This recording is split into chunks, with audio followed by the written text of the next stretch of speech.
The Runaway Walk, a Chinese New Year tale. Written by Ying Chen Compenstein, illustrated by Sebastia Serra. One Chinese New Year's Eve, a poor couple sent their son Ming to the market. "Trade these last few eggs for a bag of rice," said Mama Zhang. "Then we can make some stir-fried rice to share with the neighbors." "It won't be much of a celebration again this year," Papa Zhang said with a sigh. "You'd think that by working for Mr. Li, the richest man in Beijing, we would have enough to invite everyone over for the New Year's feast." Ming hurried off, eager to do his mother's bidding. It saddened him to see his hard-working parents being cheated by the greedy Mr. Li. As he walked, he daydreamed about what a real feast would be like and how nice it would be to have just one new toy to share with his friends. A small old man stopped Ming near the market. "Hello, son. I see you have some eggs there. I will trade you this wok for them." "No," said Ming. "I need rice. Besides, your wok is rusted and has no handles." Just then, the wok sang out, "Boy, boy, trade for me. I am more than what you see." Ming had never heard a wok sing. He thought, "This wok is magic.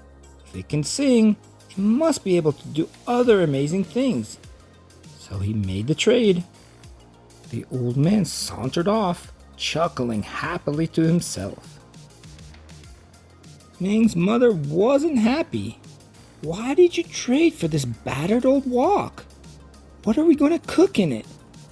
Before Ming could answer, the wok sang out, "Mother, make me shine so bright, and you shall have food to share tonight." "See, Mama," said Ming, "it's a special wok." "Let's do what it says," said Papa Zhang. "We're all hungry." So Mama Zhang washed and polished the wok until it sparkled. Then she set it on the table. To their surprise, it rolled off the table and out the door. "Where are you going?" cried Mama Zhang.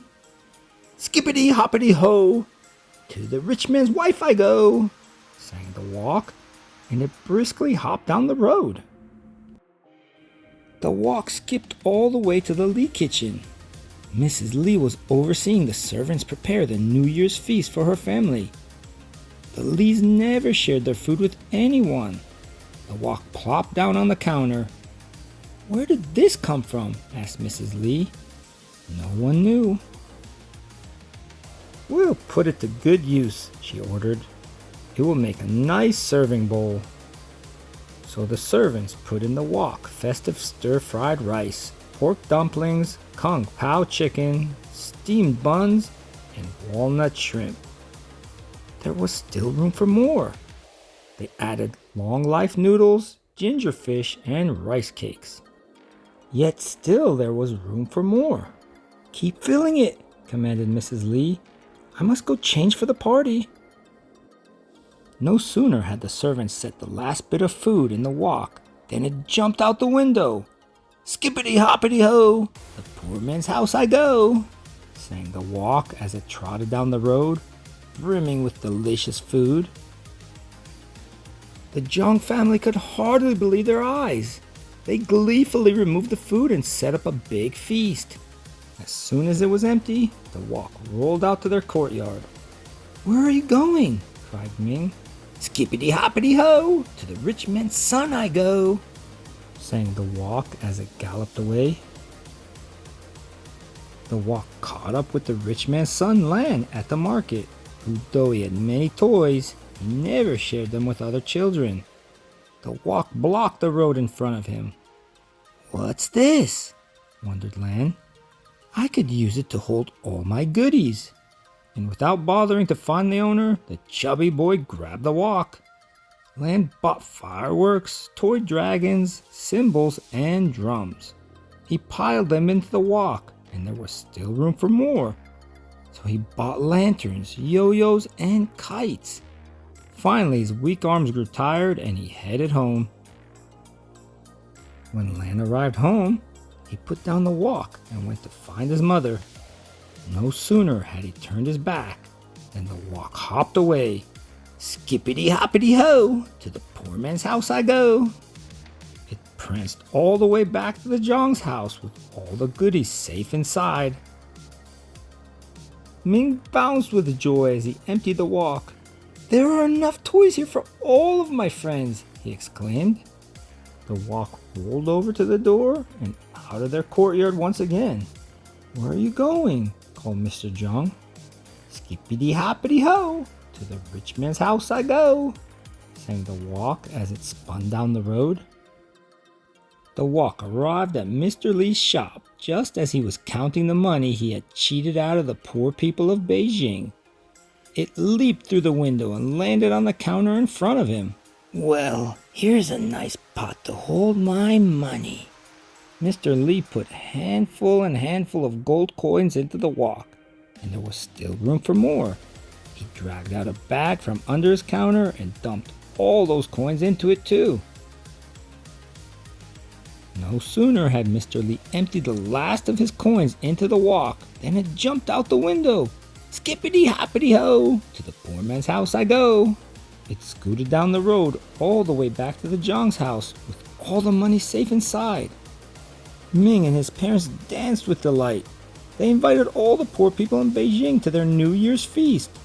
Mother Zhang served the food. Father Zhang divided the coins up among the families. And Ming handed out toys to all the children. In the middle of the party, without anyone noticing, the walk slid out the door. "Skippity hoppity ho, to the rich man's house I go." It hopped to the Li house, where the father and mother and their spoiled son were weeping and wailing and blaming each other for their misfortune. When they saw the walk, they jumped up.